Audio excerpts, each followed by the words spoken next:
Assalamualaikum. So saya berada di sini korang untuk mengclearkan kekeliruan yang tertimbul.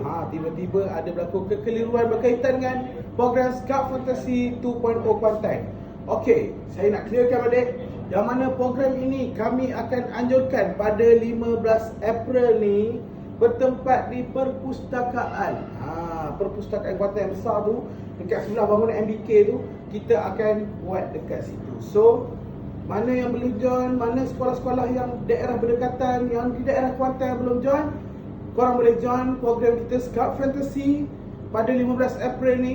Korang boleh tengok, saya nak tunjuk kat korang merchandise. Sangat menarik.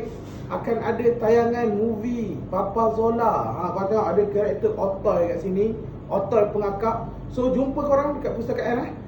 Jangan tertinggal, jangan lepaskan peluang yang ada. Join aktiviti kami sambil berseronok, sambil komplitkan rencana keahlian dan juga rencana basikal.